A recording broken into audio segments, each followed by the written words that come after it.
मैंने अपनी ज़िंदगी के 28 बसंत मौज मस्ती सैर सपाटे दोस्तों के संग अपने शौक को पूरे करने में गुजार दिए। बस ज़िंदगी के हर पल के मज़े ले रहा था और बेफिक्र में जी रहा था। मेरे दोस्तों का सर्किल भी काफ़ी बड़ा था। आए दिन दोस्तों के साथ बैचलर पार्टी किया करता था। सभी दोस्तों के परिवार को अपना ही परिवार मानता था। मेरे दोस्त भी मेरे परिवार को अपना परिवार मानते थे। कुल मिलाकर ज़िंदगी अपने ही धुन में चल रही थी कि एक होली सभी दोस्तों के घर से घूमते फिरते एक नए दोस्त के घर पहुंचा। वहां दोस्त की मां, भाभी व पत्नी को रंग गुलाल लगाया। सामने एक छोटे से बच्चे को गोद में लेकर दोस्त की छोटी बहन खड़ी दिखी, जिसकी उम्र करीब 21 या 22 की होगी। जाने क्या सूझा और मैंने उसके गालों पर गुलाल लगा दिया। होली जैसे दिन में भी दोस्त की छोटी बहन सादगी से भरी दिख रही थी। चेहरे बिल्कुल सफ़ेद था। मैंने सोचा कि वह जानबूझकर रंग नहीं खेलना चाह रही है या फिर उसे रंग से परहेज है। मुझे होली में किसी का सादा चेहरा नहीं भाता था। बस इसी मकसद से रंग और गुलाल से उसके सादे सफ़ेद चेहरे को रंग दिया। दोस्त की बहन रोते हुए अपने चेहरे पर लगे रंगों को धोने लगी। कई बार साबुन से धुलने के बाद भी चेहरे पर रंग लगा ही रहा, जो उसकी खूबसूरती को उभार कर उसे बेहद खूबसूरत बना रहा था। मैं भी एकटक उसे देखे जा रहा था। मेरा इरादा तो गलत नहीं था। वह उस वक्त बेहद खूबसूरत लग रही थी। मेरे जरा भी से रंग लगाने मात्र से ही उस पर गजब की रौनक आ गई थी। फिर क्या, इतने में वहाँ उपस्थिति सारे लोगों के बीच हाहाकार मच गया। दोस्त की दादी ताई लोग खुसुर फुसुर करने लगे और मुझे डांटने भी लगे कि क्यों लगाया एक विधवा और एक बच्चे की माँ को रंग। विधवा शब्द सुनते ही होली का सारा उमंग और नशा वहीं टूट गया। मैंने गलती के लिए माफ़ी मांगते हुए कहा, मामा माफ़ कीजिएगा, मुझे सच नहीं पता था। मैंने सोचा लड़की है, शायद बहन होगी। आपके बेटे से मेरी कुछ दिन पहले ही दोस्ती हुई। मैं पहली बार उसके घर आया, इसलिए मुझे कुछ नहीं पता। माफ़ी मांगकर मैंने अपना घर चला आया। फिर दिन रात तक घर से नहीं निकला। दोस्त की बहन का चेहरा और उसकी गोद में छोटी सी 8 माह की बच्ची और उसके परिवार के लोगों द्वारा कहे शब्द विधवा मेरे जेहन में घूम रहे थे। होली की रात मैंने कशमकश में गुजार दिया। सुबह अपने उस नए दोस्त को फ़ोन करके बुलाया और जब सच्चाई जाना तो मुझे झटका सा लगा। दोस्त ने बताया, ग्रेजुएशन करने के बाद बहन के लिए कई रिश्ते आने लगे थे। मेरे बूढ़े और बीमार दादी जी की ख्वाहिश थी कि वह अपनी पोते का विवाह देख ले। इसी अनाना फनाना में कई जगह देखने के बाद एक रिश्ता पसंद आया और हम लोगों ने योग्य वर देखकर अपनी इकलौती बहन के साथ हाथ पीले कर दिए। ऊपर से तो सब ठीक था, पर अंदर से खोखला निकला। नारियल या ककड़ी तो था नहीं जो अंदर से काट कर देखते। लड़का बहुत भयंकर शराबी और अय्याश किस्मत का इंसान निकला। शराब पीकर आए दिन मेरी बहन पर हाथ उठाता था। मेरी बहन ने हम लोगों को कभी कुछ नहीं बताया। विवाह के महीने भी नहीं गुजरे थे, मेरी बहन को मार पीट कर घर से गाड़ी लेकर अय्याशी करने को निकला ही था कि रास्ते में सड़क दुर्घटना में उसकी मृत्यु हो गई।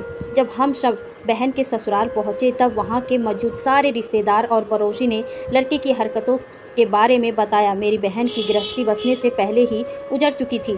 शादी के 20 दिन बाद ही विधवा बन चुकी थी। बहन को हम साथ ले आए। कुछ दिन बाद पता चला कि वह माँ बनने वाली है। हम लोग डॉक्टर के पास ले गए, पर शरीर में हीमोग्लोबिन की मात्रा 53% होने की वजह से उसका अबॉर्शन नहीं हो पाया। मजबूरी में उसे बच्चे को जन्म देना पड़ा, पर वह विधवा होकर भी खुश थी अपने गर्भ में पल रहे नन्ही सी जान के साथ, क्योंकि वह माँ बनने वाली थी। हम लोगों ने हमेशा उसका साथ दिया। उसने 9वें महीने में एक बेटी को जन्म दिया। वह अपनी बेटी को ही अपनी ज़िंदगी मानती है और अपनी बच्ची के साथ सारे जी रही है। दोस्त के मुंह से कहे शब्द सुनकर काटो तो खून नहीं वाली स्थिति में आ गया था। मैं हमेशा बिंदास रहने वाला मैं अचानक से गंभीर हो गया। अब मेरा मन में अपने ऑफिस में भी नहीं लगता था। दिन रात दोस्त की बहन की परिकल्पना करने लगा। इतनी कम उम्र में विधवा और ऊपर से एक बच्चे भी। अकेली कैसे काटेगी उसकी ज़िंदगी? बच्चे का क्या होगा? वह भी बेटी है, कैसे संभालेगी अपनी ज़िंदगी? मैं खुद के साथ बेटी का बोझ, ये सब ख्याल मुझे दोस्त की बहन के बारे में सोचने पर मजबूर करता रहा। समय के साथ ही मैं समझदार, गंभीर और परिपक्व हो गया। अच्छे बुरे हर फैसले लेने में सक्षम हो गया। वक्त अपनी रफ्तार में बढ़ रहा था। दोस्त की बहन ने भी खुद के साथ अपनी बच्ची को संभालते हुए अपने आगे की पढ़ाई के साथ ही जॉब ज्वाइन कर आगे बढ़ना, परिस्थितियों से लड़ना जारी कर रखा। मेरे घर वाले भी बहुत रिश्ते खोजने लगे मेरे लिए, पर मुझे मेरे लिए दोस्त की विधवा बहन से बढ़कर कोई योग्य नहीं लग रही थी। मैं उसे नई ज़िंदगी देना चाहता था, उसके बच्चे को पिता की जगह अपना नाम देना चाहता था। मैंने फैसला कर लिया था, न केवल उसे अपना बनाने का और अपनी ज़िंदगी में लाने का, बल्कि उसके बेरंग ज़िंदगी में रंग भरने का।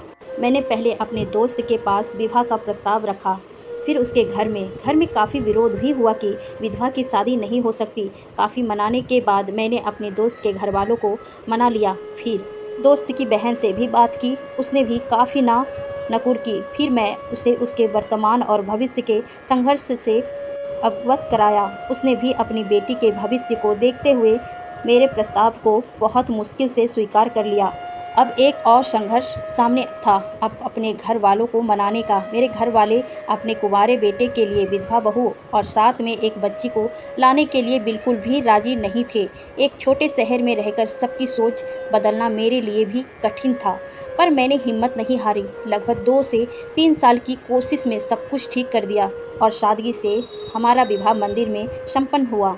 मेरे कुल के लगभग 100 और दोस्त के कुल के लगभग 30 लोगों ही विवाह में सम्मिलित हुए और हिंदू रीति रिवाज के तहत हम विवाह बंधन में बंध गए। मैंने उसे मंगलसूत्र पहनाया और उसके मांग में सिंदूर भरा। खूबसूरत तो वो थी ही, मेरे सिंदूर के रंग से ही उसका चेहरा और ज़्यादा खूबसूरत हो गया। मुझे सिंदूर लगाने के बाद वह पहली मुलाकात याद आ गई, जब मैंने उसके सादे से सफ़ेद चेहरे पर होली का रंग लगाया था। आज मैं फिर से उसके जीवन को अपने सिंदूर के पक्के रंगों से हमेशा के लिए रंग कर उसे अपना बना लिया। हमारी शादी को 7 वर्ष हो गए, हमारा परिवार भी पूरा हो गया। एक बेटी वह साथ लाई थी, एक बेटा भी आ गया। हम लोग काफ़ी खुश हैं एक दूसरे के साथ। आज मैं गर्व से कह सकता हूँ, वो मेरी पत्नी है, अर्धांगिनी है, मेरे बच्चे की माँ है, घर की नींव है, हमारी केयर टेकर है, साथ ही साथ एक कुशल गृहिणी है। अर्थशास्त्र से पीएचडी का साथ ही एक लेखिका और प्रोफेसर भी हैं। उसने समय समय पर अपने हुनर के पंख फैलाकर ऊंची उड़ान भरकर सम्मान पाकर हमेशा ही मेरा सिर गर्व से ऊंचा किया है।